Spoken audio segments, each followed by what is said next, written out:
Something shocking. They say they have captured one of Colonel Gaddafi's last strongholds deep in the Sahara Desert, surprise, surprise, and found the elusive chemical weapons. Imagine that. Now, with the National Transitional Council struggling to assert full control over the country, a military spokesman said its forces had seized the outpost of Jafra. Under Gaddafi, Libya was supposed to have destroyed its stockpile of chemical weapons in early 2004 as part of a rapprochement with the West, under which it also abandoned a nuclear program. However, Libya kept 9.5 tons of mustard gas at a secret desert location, although experts say it could no longer deliver it. So suddenly it has been found. I will not believe it until I see it. Yeah. Now, after 2 decades, the chapter has finally been closed. Death row prisoner Troy Davis has been executed in one of the most controversial American capital punishment cases in years. Davis was put to death by lethal injection after a last-minute appeal to the U.S. Supreme Court failed, and his request to take a polygraph test was also turned down. The appeal to the U.S. Supreme Court led to a temporary delay of more than 3 hours. And Davis maintained his innocence till the end and asked his supporters to dig deeper into the case so they could find the real truth. Davis had already spent 2 decades on death row after being convicted of the 1989 killing of an off-duty police officer who was working as a security guard in Savannah, Georgia.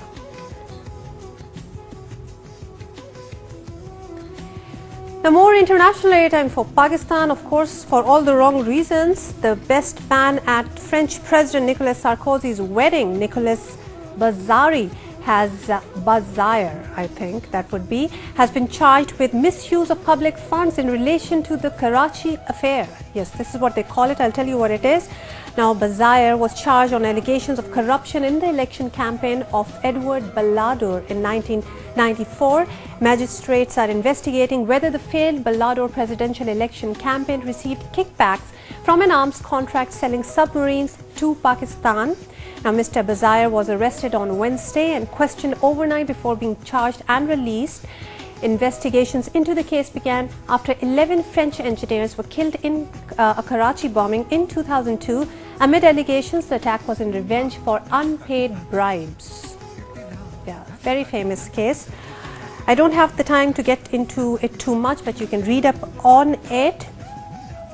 Now, President Barack Obama's unpopularity in the Arab world plumbed new depths as protesters in the West Bank denounced his vehement denunciation of the Palestinian statehood bid.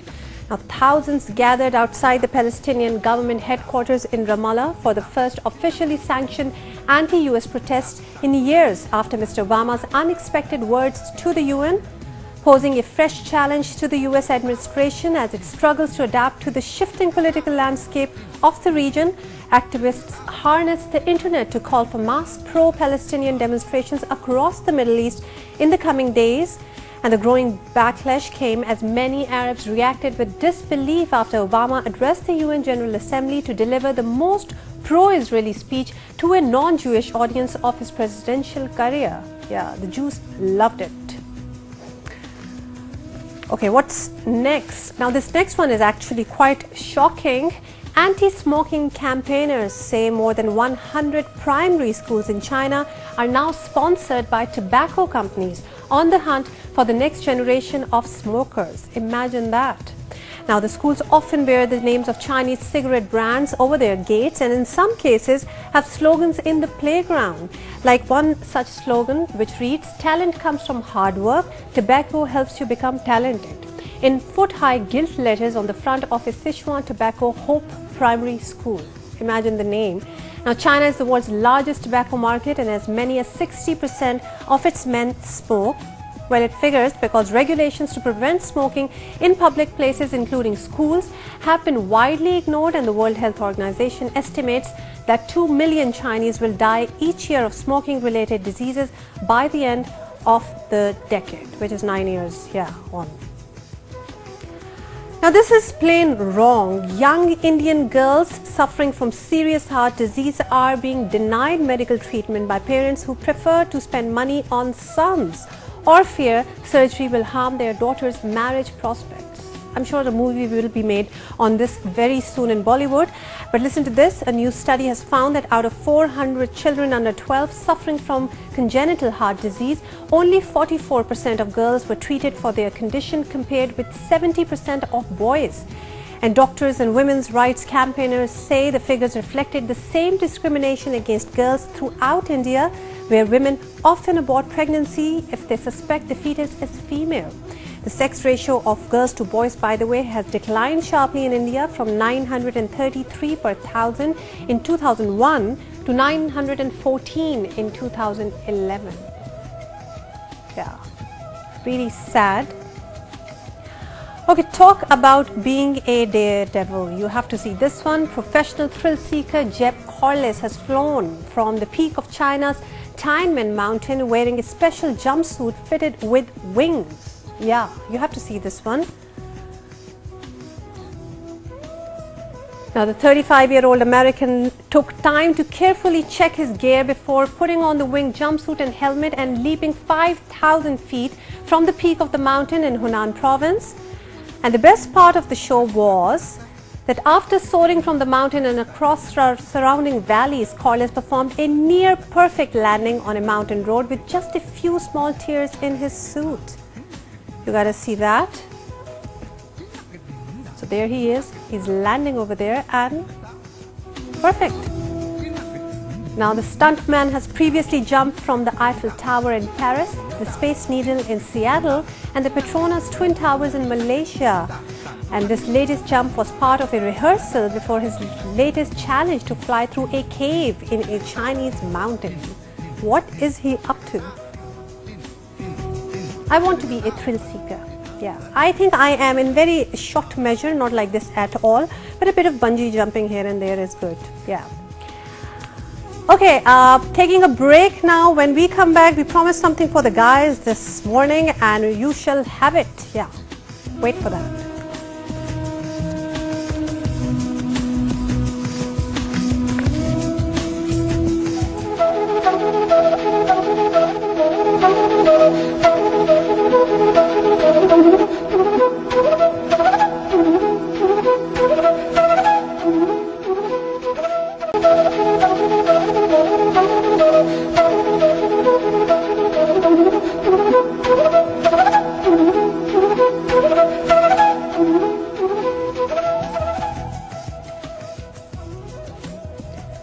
Hello, welcome back everyone. After yesterday's rather girly guest segment, I promised the guys that I would have something for you this morning. And we here on TMS are nothing if we don't stand by our promises. So here we go. Now, you may or may not know that a tattoo is body art made by inserting indelible ink into the dermis layer of the skin to change the pigment. And you could call tattoos on humans a type of decorative body modification. The few people that I know who have had this permanent art form stamped on their bodies got it done from somewhere abroad. Now, despite some taboos surrounding tattooing, the art continues to be popular in many parts of the world, including Pakistan. And without further ado, I'd like to introduce to you Zohaib Amjad, who is perhaps rapidly coming to be known as Pakistan's premier tattoo artist. Hello, good morning. How are you? Good morning to you. I'm good. Good to have you here. And if you could focus on Zohaib's tattoo as well, just to, give people a sense of what we are talking about. Zohaib, it's very interesting, your story, the little bit that I know that up until a couple of years back, or maybe last year? Yeah, just last year, recently. You were in the army? Yeah. What a switch from the army to being in, why, how? I just made my own decision. It was like, I had so many reasons, but the most valid one, which I like to tell over here, that I didn't feel comfortable. I said life is for once, so I think I have to do more. So yeah, I don't say life is short. It's not a positive thing. I say life is for once. So do whatever you feel. So don't wait too much. Just get into what you want to do. So were you always, artistic by nature? Because you have to be an artist to really draw. Now I'm an artist and I'm really passionate about my things, whatever I do and stuff. But previously I was in army. There was a different kind of profession. But over there I was working as even media officer. So yeah, I had very, very keen kind of art into to get into this. Yeah. And when you were in the army, did you have this tattoo? Yes, my first tattoo, this one, It's just a design tribal one. Okay. This one I got once I was in army. You were and I was in mission at UN mission at Sudan. Okay. So from there I was just badly wanted to have tattoo. Then I did my research and stuff, and there I did. Lovely, perfect. It's a good. I think you can sell it better to people if you already have one on yourself as well. Yeah. Now this is totally permanent. It is. It is. I mean, wouldn't you want to, or anybody who gets tattoo done, and this is my first question, even when I think that I would like to get one done, and I'm very tempted, by the way, the fact that what if you just, you know, don't like it anymore after a couple of years? Well, that depends upon your decision, that by which perception you're getting a tattoo. If there is some kind of concept behind it, and I have this letter written in Japanese, it's kanji language, it means ashes. That's kind of my personal concept. It's kind of religious as well. Nothing stays forever. But that will not, you think that is going to stay always? Yeah, but I'm okay with that. Okay. So it's all about tattoos. If you are aware of it, what exactly it is. There's some kind of, you know, there's a very funny kind of thing. Mostly teenager boys and girls, they come to me and they said that they wanted to get their boyfriend or girlfriend name written on them. That's not a good idea. I first educate them, hey listen, after 2-3 months you're gonna come back that you got a breakup or something like that, so I'm not gonna fix it up. Exactly. So please make up your mind. But again, I say if you get something in the memory of something, you should cherish that moment throughout your life, because that's gonna remind you whatever happened that time. That's true. Okay, so these tattoos, I have so many questions already. But first of all, yourself, you got like, you have to be trained to do it. You get like a proper training. Getting into this art, it's very different and it's very difficult as well. But I got lucky. My training is again totally different. There's a very famous program, TV show, Miami Ink. In there, I've seen there was a guy who was an apprentice, Yoji. You can see and watch his training. It's all about, you know, he was about to get trained about tattoos, and he's been cleaning all the shop, he's been cleaning the cars, and he's been doing all that stuff. He really had to start from scratch. Yeah, so why? The reason is if you have to paste something permanent on someone's body, that's kind of holy. You need to have respect for this art for the rest of your life. Yeah, so the training is very difficult, but I got lucky because my teacher, he was sick, he got some kind of injury and we were just going to the hospitals and stuff. So I started doing on live skin. I just had one training on a skin. We used to get the animal skin like a goat or something. Okay. So I just did one, and after that I've been doing live, and alhamdulillah up till now I've learned a lot. It's more like on the job training.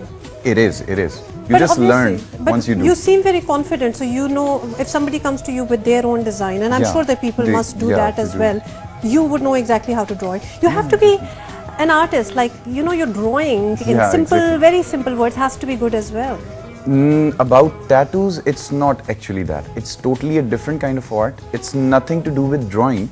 But yeah, as a tattoo artist, your drawing should be good. I practice my sketches as well. But whichever design you bring, even it's from the internet or your personal design, there are people who comes to me and they describe what they wanted to get. They wanted to get something in their memory and kind of thing. So I draw for them. You first draw for them on paper, Yeah, first I draw them, then I made my sketch, I pasted, there's a special stencil for that, and then I paste it on their body, wherever they wanted to get. If they're okay with that, okay, I start. If not, so I redraw, and it's a long procedure. Lovely. Okay, now they say kya, matlab, we all know that, you know, anything to do with needles in this day and age, it's very dangerous, and there can be so many diseases and ailments. How safe is the whole procedure? Well, my procedure, and now even around the world, all the tattoo artists, this procedure is very hygienic. You just have to go to the right person. People come and ask me about sterilization, and I just tell them straightforwardly, I don't do sterilization at all.